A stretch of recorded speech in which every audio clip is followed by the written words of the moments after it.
Chapter 6, Hustle. In this chapter, I talk about the value of keeping your mouth shut, my formula for good health, and how to make time when you don't have any left. Here's a question that no one has yet asked me. What is the one tangible thing people can do to change the direction of their lives? Hustle. Anyone who follows sports, especially drafts, knows that a less gifted competitor can outplay the most naturally talented athlete if that competitor has more hustle. Similarly, it's hustle, not talent, that is the differentiator between entrepreneurs who succeed and those who don't. I have never seen anyone increase his or her natural talent, but I have seen people transform themselves by increasing their hustle. Of course, if you're born with a heavy dose of it woven into your DNA, you've got a terrific advantage. But the great thing about hustle is that if you're not born with it, you can get it. It's the most tangible, most easy to get entrepreneurial quality because you're in complete control of it. If you're not self-aware, you're somewhat dependent on other people being honest enough that you become cognizant of your strengths and weaknesses. I'm not even sure it's possible to teach yourself to be more intuitive. But if you want to turn up the hustle, you just have to spend more time doing whatever it is that takes you where you want to go. You just have to be willing to do more than the competition. And you have to do it every single day. It's like career calisthenics, something people can directly apply to their work lives and see results. It doesn't guarantee you will succeed. Plenty of hardworking people don't. But it will guarantee that you won't ever torture yourself with thoughts of should've, would've, could've. Because you'll know without a doubt that you put your heart and soul and sweat all in. I'm self-aware enough to know that I have a lot of talent, but it's my work ethic, my hustle, that has been a substantial backbone to my success. I truly know I will outwork anyone. How about you? You can be a phenomenal content creator, but if you lack passion or willingness to sweat, there is someone else out there who is going to make more opportunities for herself and more money than you. Don't let that happen. Put down Clash of Clans, binge watch Game of Thrones or Walking Dead next year, and get to work. Hi, I'm Tom Ferry, CEO of the #1 training and business coaching company in the real estate industry, and I'm excited to ask Gary the next 10 questions. How do you define hustle? Tom, thanks for doing this, brother. You're a hustler for sure.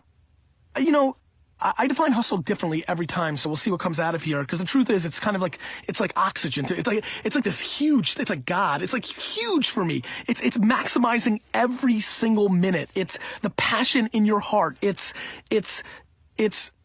fighting through when it hurts so much. It's an energy in your stomach that doesn't allow you to fail. You know what it's kind of like? It's like Rocky Balboa. It's like a Rocky movie, right? Like, even if Drago or Mr. T punched you 8,000 times in a row in your face, you still are just going. It's the extra mile, the extra effort. It's the energy that completely is infectious around everyone around you because they can just tell you're squeezing harder, you're running faster, and you're doing it for longer than everybody around you. Is hustle something that can be taught? Remember, hustle allows you to pounce on every opportunity. It allows you to work towards gaining true exposure, which can allow incredible business results. And it allows you to create one more great piece of content when everybody else is sleeping. Hustle allows you to work on 5 hours of sleep instead of 6. It allows you to make one more business meeting at 11:30 at night. It allows you to bring more value to somebody else that they now feel guilty and they want to provide you value the next time. It's all of that. I think that watching my parents work their faces off, my dad, my mom at home raising 3 kids, no help, no babysitters ever, no cleaning, nothing, no help, absolutely instilled it in me. And more importantly, the reason I can emphatically say yes, and I know that if you've been listening, I hedge a lot because there's a lot to be hedged in the world. I've watched every employee that's been close to my center, all my direct reports, all my assistants, all my trainees, the people I've mentored, become stronger hustlers by watching my behavior. I don't know if it becomes a guilt that I'm working 16 hours a day and they don't think they can get away with 6. I don't know if they see the fruits of it. I don't know if they realize, oh my God, it actually does take that. I'm not sure. But to answer it directly, 100% hustle can be taught. That is something I absolutely know to be true. What's your #1 piece of advice for marketing a lean, local, city-based social startup?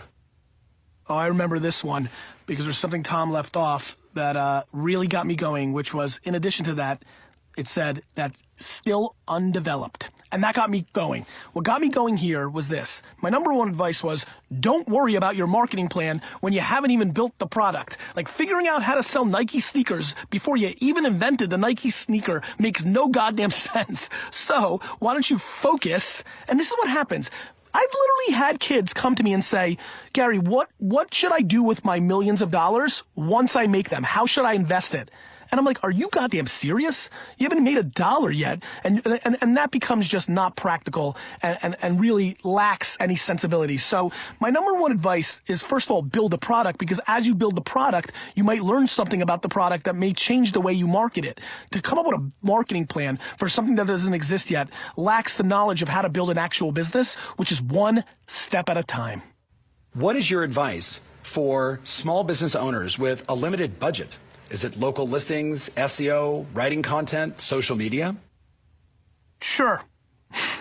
and so that's the funny part to this answer. The answer is so many things, right? Create content, start a YouTube show, go to networking events in town, do social media. Like, these kind of questions bother me because I think people know the answers. The tactics are out there. There's so many established things. I think the thing that bothers me is just go and do it, right? This is really a irritating question. I mean, Google AdWords, it works. Banner ads, it works a little bit. Email marketing, it works. Facebook, it works. Instagram, it works. Going to networking events to sell chocolate because you're a chocolate store, it works. I think the real answer is just to work more, right? That's my biggest advice, because I feel like it's something you can control. But to rattle off local listings and SEO and writing content and social media, means that you know. And limited budgets means that you just do less of it for things that cost money, but you could be doing more of it, and which means you have to sacrifice. Look, you either have money or you have time and talent. You have to sacrifice time and talent when you don't have money. So that's what you should be doing more of. You should be doing more of this stuff, and it's less of things that take you away from it if you want. Again, I'm going to say it again. I said it before. If you have the audacity to live a life on your own terms, you being your own boss, you making enough money to go on vacations and have nice things and all the great things that come with a business, well, then you have to put in the work. Like, you have to give up something in the beginning. What would you do if you were starting over and trying to get the name Gary Vee out there today? I would do the same thing I actually did, which was, if you look at my career from 1998 to 2006, in that 8-year window, you can't find anything that I did publicly. No talking, no blogging, no video conference, nothing. You just can't find me, because I put my head down and I executed my business, which allowed me to grow a very large business, which then allowed me to have the audacity to start talking about business and trends and theories and things of that nature. So first and foremost, I would earn my keep.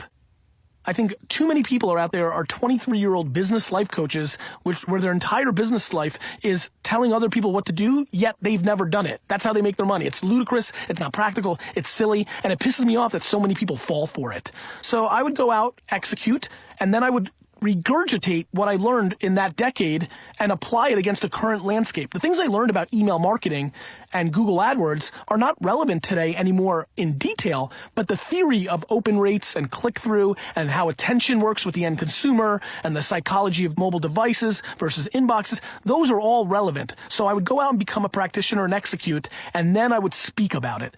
And that's what I would do. I would just replicate what I did. When you have $1 billion potential business plan without financial resources and inventory, where do you start with funding? Boy, does this question smell bad from afar for me. I mean, if you have $1 billion idea, if that's so great, you should have no problem getting funded. I don't know, go to the richest uncle you have, or ask around your neighborhood to find out who's got the most money in town. Or I don't know, do what everybody else does, which is go to Silicon Valley and hang out around coffee shops and find people that invest. There's also angel.com, a huge list of every angel investor in the world. Or if your idea is so great, why don't you start a Kickstarter? Go to Kickstarter.com, tell the world your idea, and let them fund it. I have a funny feeling it's not $1 billion idea. I just do. People that have $1 billion ideas don't ask questions about how to raise money on $1 billion ideas. And this anxiety that I have right now stems from something quite simple, which is too many people are caught up in their ideas. And everybody thinks they have $1 billion idea. And everybody has ideas. What actually builds the biggest companies in the world is the execution. And everybody running around saying, oh, I had that idea or I have this idea are just talking. And I hate words without action. I really do. Actions speak much louder than words. And so what I would recommend is for you to go out and either start building it so that people can see it. And I mean that on on a shoestring budget, or it's very easy to get to venture capitalists. They all have websites. Email them. Tell them you have an idea. Give them a little hint of what it is. If it's $1 billion idea, I have a funny feeling that every VC is going to be coming to you. P.S. I don't think you have $1 billion idea. Do you respond to posts, tweets, and messages yourself, or do you have your staff do it for you? The one thing that I'm most proud of in my last 7 years of being a public internet figure, because I don't want to hyperbolize what I'm up to, is that every tweet, every Facebook comment, every Instagram comment, every Snapchat chat that you've gotten from my account is me.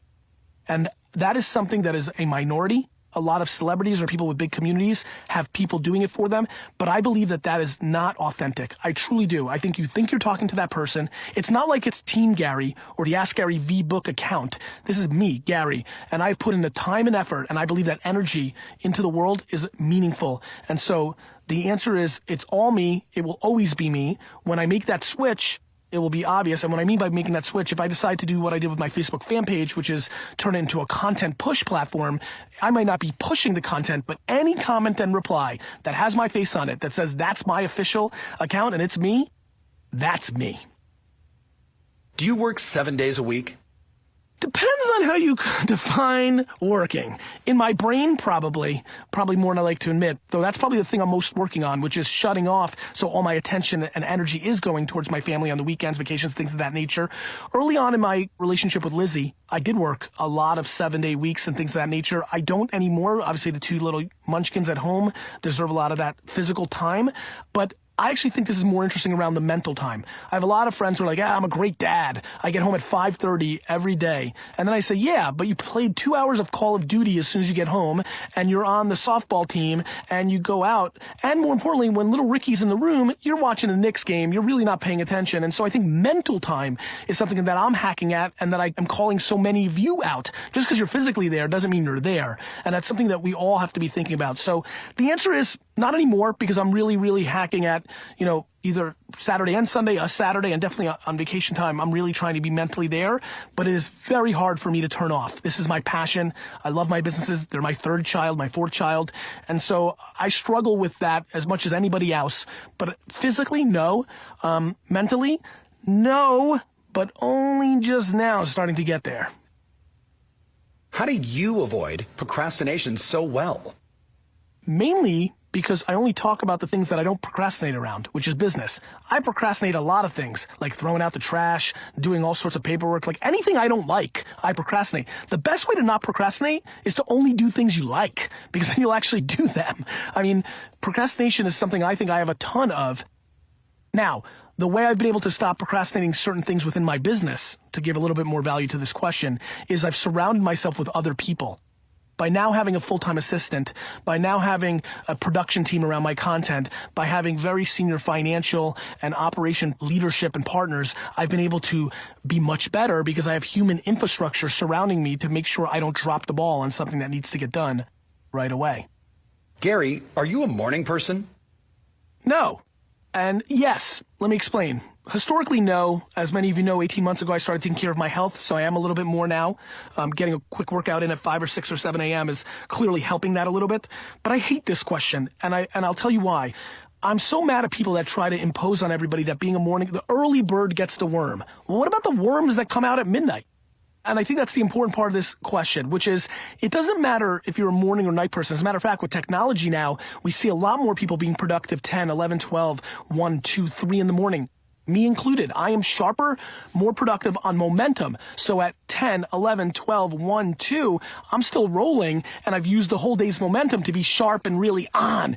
And so I would tell you that I'm not so worried about if you're a morning or night person. I'm more worried about what you're getting accomplished in the 12 or 14 hours that you're executing, or 7 or 2. So don't think about it as morning. Think about it as, what are you getting done? As the world becomes more 24 hours, as the world becomes more global, it's not necessarily that you're winning because you got up at 7 a.m. on the East Coast. Just not as practical as it used to be. Hey everybody, I'm Jason Fried, the co-founder and CEO of Basecamp. It's an honor to read the next questions for the AskGaryVee book. Let's go. How do you deal with burnout? Jason, first of all, thank you so much. Guys, if you don't know who Jason Fried is, Google it. He's incredible. Burnout. I actually deal with this in a very interesting way. First and foremost, I have to say, because I'm doing what I love so much, it happens infrequently. Even though I'm working a lot, I don't burn out because I think burnout comes more emotional than physical. And so the way I deal with it is actually quite weird. So stick with me. When I feel burnt out, and that means like, screw this, I don't want to do this anymore, I want to sell the business, and whatever, all the, kind of hyperbole that will come out of one's mouth when you're really sad and burnt out. I actually take a step back and I make pretend that my mom died in a car accident. And I know this is weird, and stick with me, but I get myself very quickly into a place where I put things into perspective. No matter how bad it is at that moment, something that happens in my real life, right, in my family life that is that tragic. And by the way, I'm smart enough to know that that happens every minute of every day to some other human being. So this isn't some crazy aliens are going to come and kill us. No, real things that are real tragedies, being diagnosed with cancer that is not curable. These are things that we all know exist. And when I take a step back and say, yes, I might have lost that piece of business, or yes, that person might have left my company, or yes, this bad thing just happened. When I put it into the context of the health and well-being of my family, it's not even close. And so I know it's a little rogue, but I gotta tell you, if you're willing to try it, and if you're that in tune with your feelings that when you trick yourself into believing it, that it feels real for a second, it scares the bones out of your body, it might work for you. What are your practical hustle hacks when it comes to sleep, diet, and your daily routine? How do you maintain energy and brain power while hustling nonstop? First and foremost, I put myself in a position to succeed. And what I mean by that is, by doing what I love for a living, it's very easy for me to maintain that energy. And that's super important to understand. The other things are, I surround myself with people that help me succeed.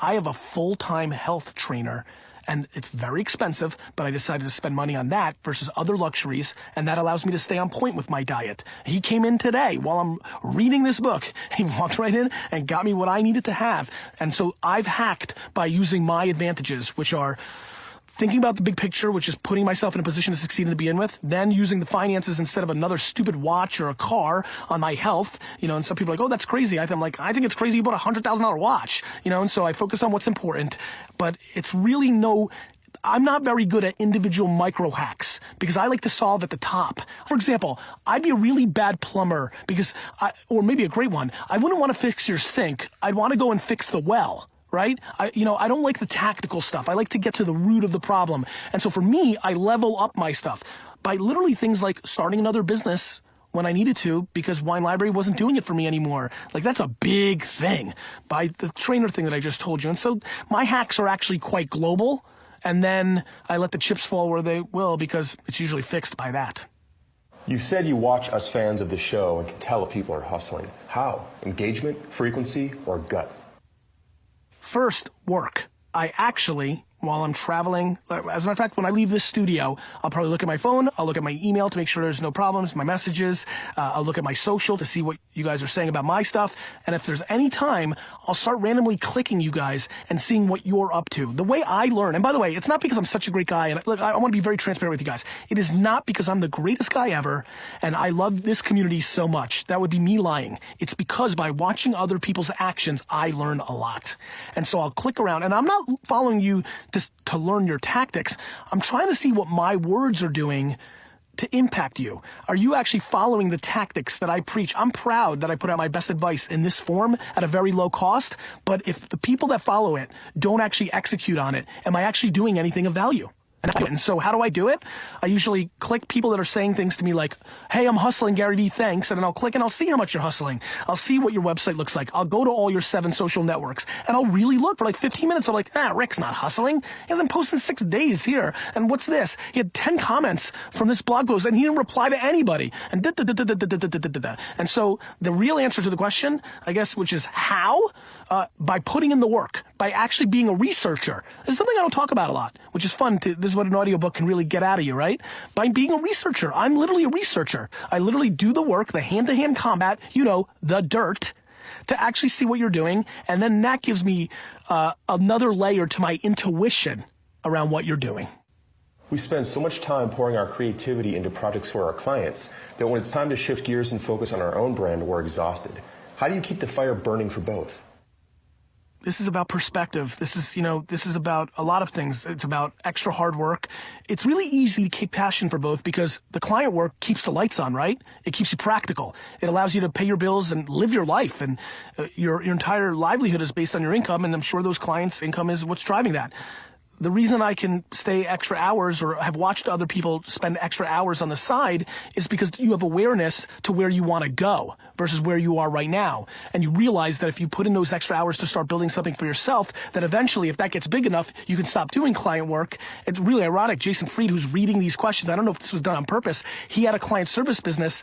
A design and development firm, they built a tool to manage their stuff internally. That tool eventually became the business. And so they did that on the side while they were doing it. And so I guess the way to answer the question of burning from both sides is because you need and want both. You need the money in the short term to be practical and live life, and you need the North Star to know that you're not going to just have a client service business your whole life, and you're not going to be in the rat wheel the whole life, and that you're going to be able to have something else that builds a bigger, more substantial, maybe better lifestyle business. I'd love to hear more on how to hustle faster. Take shorter meetings. First and foremost, I'm telling you right now, every one of you is taking a 1 hour or a 30-minute meeting. That could be a 30-minute or a 15-minute meeting. I'm down to 4-minute meetings, just as an FYI. The other thing is stop focusing on dumb shit. And dumb shit is defined as things that you can't control. Hours in a day, debating and pondering and posturing around stuff you can't control. Don't be afraid to break things. One of the best ways to make stuff work better is to break a process you already have. I do this a ton at VaynerMedia. We change rules all the time to the frustration of many, but then when some of it works, they get really excited. Stop being romantic. When you start believing in your own hype, you tend to get slower. You kind of think you made it, and that hurts. Don't take time to breathe. And I know this is weird and this sounds completely wrong, but I'm stunned how many people just want to stop. Just like, let's go get a beer at the pub. Just like these breaks, these 15-minute YouTube video sessions in the middle of every day, 17 times a day, or shooting the shit around the water cooler, I don't know. That to me is just unacceptable. Perfection. I fucking hate perfection. It slows you down. By trying to make something perfect, you work on it forever. And what's perfection? It's eye of the beholder, my friends. And more than anything, it's kind of like maybe these new workout regimens, right? That they just keep you moving at all times. That's something I'm good at. As a matter of fact, I'm freaking out in this booth right now because I'm not moving. I'm moving my hands. It's keeping the guys entertained. But just keep moving, moving. I started Daily V, my video blog, my daily vlog, just to show you it's moving. I think all those things are really nice, tangible advices. I hope you re-listen to this one. This one had something in it. Just think about listening to it again because speed kills in sports and in business. Do you ever get sick? And if so, how do you still hustle through it? I used to get sick and I didn't hustle through it. Let me tell everybody here, listen, I want you guys to live forever. I'm into hustling, but if you're sick, drink tea, relax, watch some TV. By the way, secretly, I want to get sick because I'd love to have a random day off just once in a while. It'd be interesting. What do they even show on daytime TV anymore? Netflix? That'd be cool. Are there good things there? I haven't gotten sick in 6 years and I'm scared to tell you why, but I'm going to go there. And this is the part of the book where you're going to laugh. 6 years ago on a flight, after reading an article about how underrated the brain is and how little we know about the brain, I decided to tell myself that I'd never get sick again, and I haven't gotten sick. Now look, I know a lot of people are like, what the hell, where is this guy going? Let me add a couple variables. In those 6 years, I went from taking 3 to 4 flights a year to 100. In those 6 years, another thing didn't change, which is I do not wash my hands. And when I say I don't wash my hands, I don't wash my hands a lot. I'm sorry, it's just true. I just don't wash my hands that much. And by the way, this is in lieu of the last 18 months of me getting healthy. So go back 6 years to 18 months ago. In that 3.5, 4 year window, I got older. I got into worse shape. I flew 1 billion times. I did not wash my hands. And the only thing that changed from me getting sick 3 to 6 times a year to 0 was I told my brain that I want my brain to overpower my sickness for the rest of my life. I don't know what else to say. That was the weirdest part of the book. I have a funny feeling I'm going to be tweeted about this. I'm looking forward for the Zen medicine people telling me, yeah, Gary, it's true. You can do that. I would just end with if you're sick, listen to your body. You know, it's just smart. I do go to sleep for 10 hours a day, sometimes out of nowhere, something I don't talk a lot about, because that's me listening to my body. And so don't try to be a hero. You end up being sick for 4 months. Like the wonderful team here has helped me early on in this book, going faster when I'm reading is actually going to make me slower. And so sometimes you need to get your patience down. You need to listen to yourself. So listen to your body. Is it possible to hustle the way you do anywhere outside the United States? You know, I'm sensing a theme here that I actually didn't realize when I was doing the show, which is people are just looking for permission for an excuse to why they're not winning.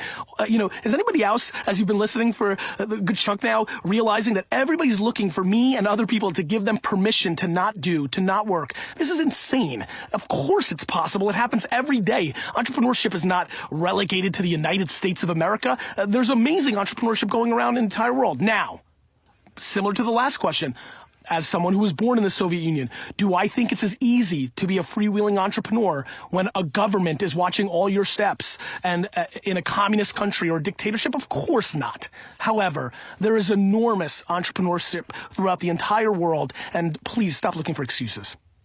This is John Legend. I'm a singer, songwriter, producer, entrepreneur, philanthropist. A few questions for you, Gary. What's the biggest but you hear from others that holds them back? What is your but? And how do you get off of it? But is a really tough word for me. As you guys know, I'm not into the excuse business. I am visceral to the word. I hear it all the time. Gary, our company would have won, but, you know, Gary, my company would be off the ground, but, Gary, the culture would be better, but. So I'm not a big fan of this. However, I want to take this in a certain direction because I do think it's an important thing that a lot of people in my position and a lot of my contemporaries are making a huge mistake in. I think it is naive and audacious to believe that me being a white male in America isn't an advantage.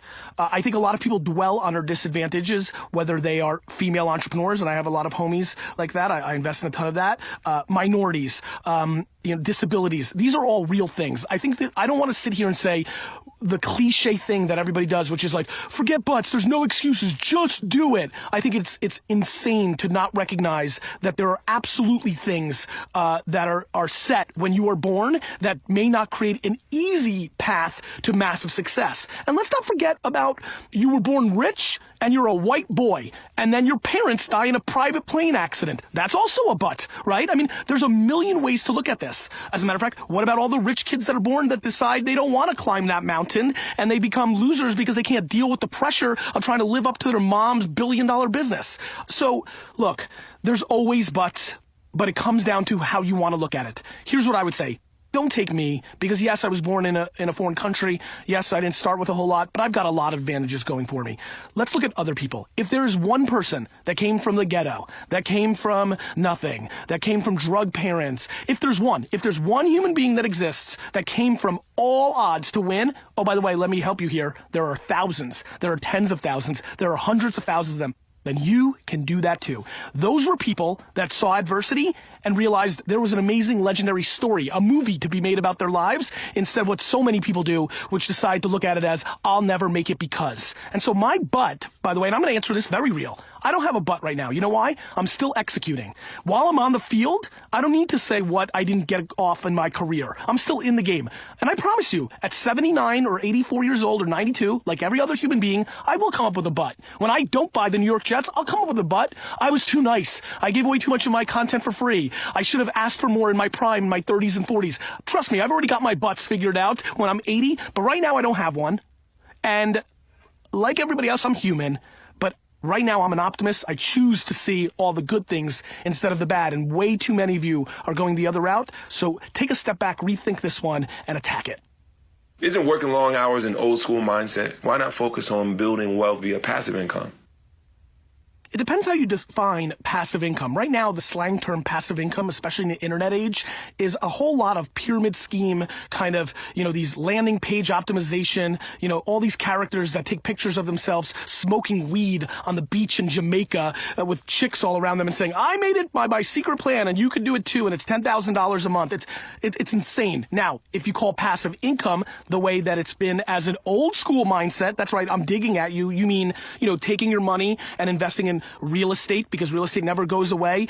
Very conservative stocks and bonds that are tied into the health of the American government. Like if America goes away, that's the only way you lose. Sure, passive income is great, but to think that working long hours is not a cost of entry for success because you actually had to work those long hours to amass the wealth to put into these passive things, then that's a naive mistake. So look, I'm not sure the context of the question. My intuition is, because I have a lot of fans that are like this, that are bought into this passive, I'm going to figure out some crazy algorithm that's going to make me tons of money, and I'm just going to wake up every morning and refresh my bank account, and it's going to be amazing. My PayPal's blowing up.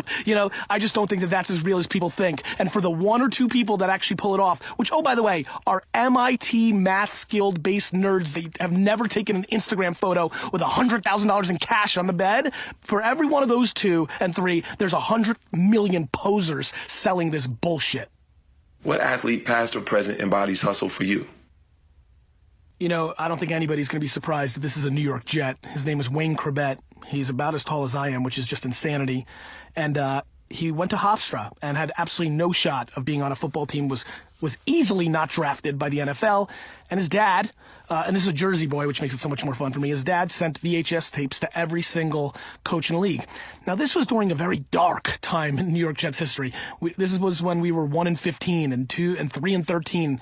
And Rich Kotite, who drove us to that bottom place, actually did one good thing, and that was watch that film and decide to give him a shot. And though Wayne came in as the 11th guy in the depth chart and people thought he'd be gone by the second day of camp, slowly but surely, especially because we surely didn't have a lot of talent, he ticked away and climbed up the depth chart and eventually became a starter in his rookie year and had a tremendous Jets Hall of Fame career. I was there a year ago when his name was put in the Ring of Honor, which was just incredible. He's an incredible story. Against all adversity, made the team, and then had a 10-plus year career, just a grinder through sheer will, clearly had talent, like we all do. But if you want to talk about hustle, if you want to talk about really putting in the work, and then you want to talk about somebody who said, oh, I didn't get drafted, let me become a milkman. Or, listen, Wayne's a smart guy, he's now on Wall Street, like, oh, I didn't get drafted, but my dream and passion is playing the NFL, so I'm going to try for the next couple of years to do that versus getting a nice job on Wall Street. That's what he did, and he figured out how to do it. Remember I talk about asking? He asked. They made a film, and they sent it to everybody. And by the way, everybody said no, except one person. It's done one again. Sick of me yet? Got another question for you. How do I get a job working for you? First of all, I want to say to everybody who's listening to this, this is my favorite question I get, and I get it on email probably 50 to 100 times a week, and I still stay so flattered when people actually send me this, so thank you. Keep them coming. I'm flattered. Look, it's fun right now. I'm recording this, and I'm watching D-Rock right now record me on Facebook Live, and obviously he's my go-to answer for this right now. He reached out to me, wants to do spec work. You've heard the story already in this audiobook, and so I won't rehash it. But he asked, ironically, this is following up the Wayne question. Seems like somebody did a good job organizing these questions. Wayne asked 32 people to give him a shot. One did, right? And then I think about my friend Kevin Rose, who I already mentioned once as well, but he comes top of mind because Square just went public, and he made a lot of money. And guess what? He asked Jack Dorsey, the CEO of Square, to invest multiple times. And you know what the answer was? No. So you know what he did? He made a video of why Square was going to be phenomenal. He had a big audience on Twitter at the time. He posted a blog post, and tons of people saw it and started talking about it. And he basically guilted Jack Dorsey into allowing Kevin to invest into Square, and he won. These are all people who didn't take no for an answer. I'm not quite sure, and I'm not going to ask him to shake his head right now because I don't want to slow down the process, but I have a funny feeling that wasn't the first time D-Rock asked me. There we go. It was not the first time he asked me to do a film, but I'm busy, and I said no by not answering, and that one day I did answer. So it's tenacity is how you actually end up working for me, but you may not have the skills. There's been people who've tried 17 times. I then, on the 18th time, gave them an interview at Vayner, and the machine, my process, what I put in place, said that person wasn't good enough, and that was sad for me. I wanted them to win. I'm cheering for that person, but we're not in the charity business. Talent matters, and I don't think any of you want charity, because great, you work for me for 3 months and then you get fired. I mean, so nonetheless, I think it comes down to understanding no is just a moment in time before a yes. How do you balance speed and hustle with patience? This is a great question. In general, I contradict a lot of things. I pull in opposite directions. I think my autobiography, when I read it one day, is going to be called The Bridge, because I think I'm pulling from opposite directions, and I always try to find that middle. But I've actually been able to figure this out a little bit more since I first had it on the show, and that's why this is so fun. I'm fast in the dirt, in the day-to-day, in the moment, but I'm very slow. I'm very patient in the global. Here's a good one. I'd be very patient in building my religion, but I'd be very fast in building the churches and temples, right? Like, it's just clouds and dirt, actually. I mean, that's what it is. We talked about it earlier.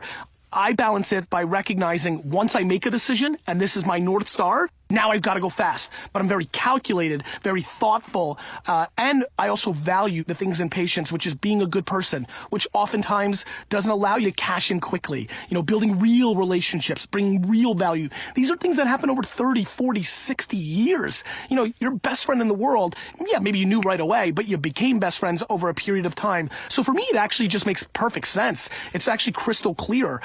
You've got to balance both. I think a lot of people, I think most people are not successful because they reverse it. They make quick, rash decisions. They don't think about the second or third or fourth chess move once they do it. And then after they make a decision, I'm going to start a t-shirt company. Well, then they're slow in execution. And so I actually think myself, you know, if you think of those pie charts, those box charts, I think I'm really in that top right corner. And I think a lot of people are in that bottom left-hand corner because they're not executing the way I see it. They're executing in reverse. Quick to make a judgment. They're going to jump on the next fad. I'm going to build an app for the iPhone, right? Great. And then they don't actually do anything, which is really interesting to me because I try to be very thoughtful about what I do next and where I'm going, my finish line. But then my actions within it are quite fast because once you're on the field, boy, you got to go fast. How can you claim to be family first but work 19 hours a day? How can you be a good dad and husband and rarely be home? Let me paint you a picture. You work 9 to 5 and you come home and you drink a bunch of alcohol and you punch holes in the wall and abuse your kids mentally. You've been there a lot of hours. Are you a great dad because you did that? A great mom? Absolutely not. Let me tell you why this question comes up so much.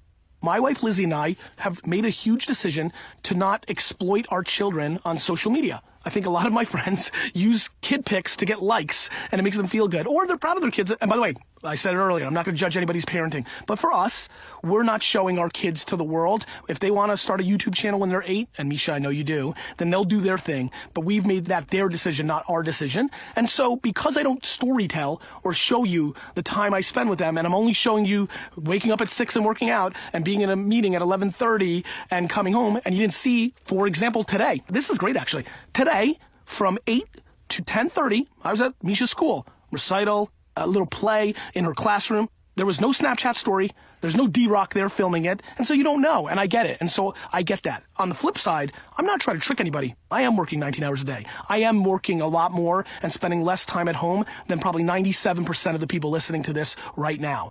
The reason I feel good is what I'm doing with them when I'm actually with them. Tomorrow, on a Saturday, I'm going to be all in. When I say all in, I mean no phone, you know, yeah, maybe a second here and there for a Snapchat story because I'm hot on it right now, but literally 97.9, 98.2% of my attention, not my hours, is going to be on them. We're going to spend time together. I'm going to listen. And listen, I'm taking 7 weeks vacation a year now. When you start adding up those hours, it adds up. Still not as much as you, I get it. I also know that everybody has to do what's right for them. I also know that a lot of the things that I'm establishing right now are going to create amazing things for my children. My work and my dad's work has created in 2 generations a scenario where Misha's going to her first Knicks game this upcoming Monday with me. This is not me giving her the tickets with her friend. Me, Misha, and I are going Monday to a Knicks game. We'll spend 6 hours together, and it's going to be courtside. And I'm not trying to be fancy. I love sitting in the nosebleeds, but let me tell you something. When I was 7, I wish I went courtside too. Like it comes down to a lot of things. It's all a balance. Nobody has it perfect. I think I claim family first because right now, in the middle of recording this book, if Justin, my brother-in-law, got sick, I would be by his side, and I don't care how much money I lost in this and that. And so look, people are judging on the dirt instead of the clouds on these things. You're looking at the hours. I'm thinking about the time in, the heart, the soul. And let's remember something else. My kids are 3 and 6. Let's talk about all the great things that people did from 0 to 11 with their children, but then screwed them up because they misparented from 11 on, or were bad people or did bad things. Like, this is a marathon. I'm in the first inning of being a parent. I got plenty of time. Some of you were great as parents when you did all your kids' homework and you thought everything was so great and you created a fake environment for them and gave them a trophy for everything, and now they can't function in the real world. So I'm not judging anybody, and I appreciate nobody judging me either. Here's what you need to know. I love my family way more than I love my businesses. I'm just fortunate enough that I haven't had to prove it to you just yet. And I hope I never have to.